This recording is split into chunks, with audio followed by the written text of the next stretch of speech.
এইবার চলে আসি হচ্ছে আমাদের সেকেন্ড ইম্পর্টেন্ট স্টেপে, সেটা হচ্ছে পেন্ডুলাম ডাউজারকে আমরা ধরবো কিভাবে। একটা পেন্ডুলাম ডাউজারকে ধরার বিভিন্ন জন বিভিন্ন রকম টেকনিক ইউজ করে।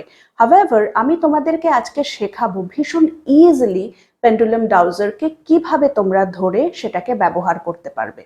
তো সেই জন্য তোমাদের দরকার হচ্ছে নিজের হাতটাকে যে কোনো একটা টেবিল বা একটা শক্ত জায়গার ওপর প্লেস করা এবং পেন্ডুলামটাকে এইভাবে নিজের আঙুলের ফাঁকের মধ্যে ধরা।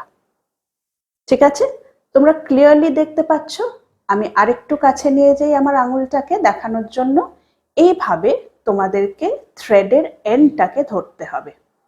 এবার পেন্ডুলাম ডাউজারটা যখন তোমরা ব্যবহার করবে, প্রথম দিকে এটা ভীষণ ইম্পর্টেন্ট যে তোমাদের এলবোটা কনুইটা যেন একটা হার্ড টেবিলের সারফেসের ওপর যেন থাকে, যাতে খুব বেশি তোমাদের হাত যেন নড়াচড়া না করে। আস্তে আস্তে যত তোমাদের এক্সপার্টিজ বাড়বে, তখন দেখবে যে হাতের সাপোর্টের কোনো জায়গা না থাকলেও তোমরা খুব ইজিলি পেন্ডুলাম ডাউজারকে ইউজ করে নিচ্ছ।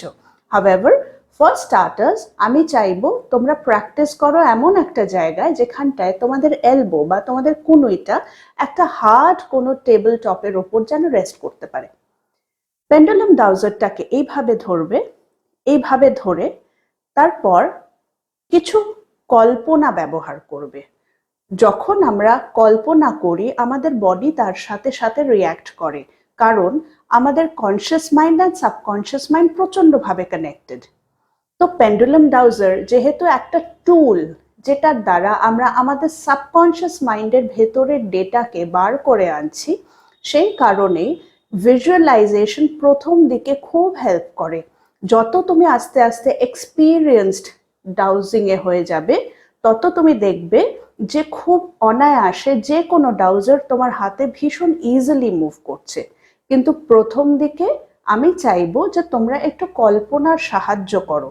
যখন আমাদের সাবকনসিয়াস মাইন্ড থেকে আমরা কোনো ডেটা পিক করার চেষ্টা করব, তখন পেন্ডুলাম ডাউজারটা কি করবে, সে আমাদের আঙুলের মধ্যে যে মাইক্রো মোটর মুভমেন্টস, কিছু কিছু ছোট্ট ছোট্ট মাইক্রো মোটর মুভমেন্টস হয়, এই মাইক্রো মোটর মুভমেন্টস গুলোকে সে পিক করে সেই অনুসারে সে মুভ করবে। এবার পেন্ডুলাম ডাউজারটাকে ধরে কল্পনা করো যে পেন্ডুলাম ডাউজারটা ক্লকওয়াইজ ঘুরছে। যেই তুমি তাকে ইনস্ট্রাকশন দেবে, তুমি দেখবে সে কিন্তু আস্তে আস্তে একটা ক্লকওয়াইজ মোশন নিতে স্টার্ট করেছে।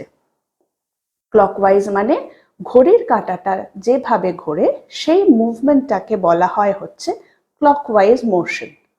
তো কল্পনা করো যে তোমার হাতের পেন্ডুলাম ডাউজারটা ক্লকওয়াইজ মোশনে ঘুরছে। তোমরা চোখ খুলেও সেটা চেষ্টা করতে পারো, চোখ বন্ধ করেও সেটা চেষ্টা করতে পারো। প্রথম দিকে তোমরা মুখে ইনস্ট্রাকশন গুলো জোরে বলবে, পেন্ডুলাম স্টপ, পেন্ডুলাম এবার তুমি অ্যান্টি ক্লকওয়াইজ ডাইরেকশনে মুভ করতে স্টার্ট করো, অ্যান্টি ক্লকওয়াইজ ডাইরেকশনে মুভ করতে স্টার্ট করো। তোমরা ভালো করে দেখতে পাচ্ছ যে আস্তে আস্তে আমার হাতের পেন্ডুলামটা কিন্তু অ্যান্টি ক্লকওয়াইজ ডাইরেকশনে মুভ করতে স্টার্ট করে দিয়েছে। আমি কোনোভাবে কিন্তু ইচ্ছে করে একে মুভ করছি না। তোমরা যদি ভালো করে আমার হাতের মুভমেন্টকে স্টাডি করো, দেখতে পাবে আমি কিন্তু ইচ্ছে করে এটাকে মুভ করছি না। ও নিজে নিজেই একটা মোশন কিন্তু নিচ্ছে, এবং মোশনটা কেমন, আমি তাকে যে মোশনটা নিতে বলেছি সেই মোশনটা, মানে অ্যান্টি ক্লকওয়াইজ ডাইরেকশনে সে মুভ করছে। Pendulum stop.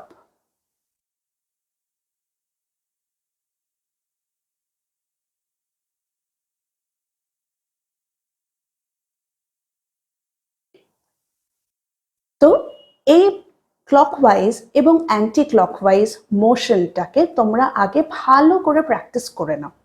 যখন তোমরা দেখবে যে খুব ইজিলি তোমাদের হাতের পেন্ডুলাম ভীষণ সহজেই সে ক্লকওয়াইজ বা অ্যান্টি ক্লকওয়াইজ ডাইরেকশনে মুভ করতে শুরু করে দিয়েছে, তুমি বুঝবে যে তুমি নেক্সট স্টেপের জন্য রেডি হয়ে গেছো।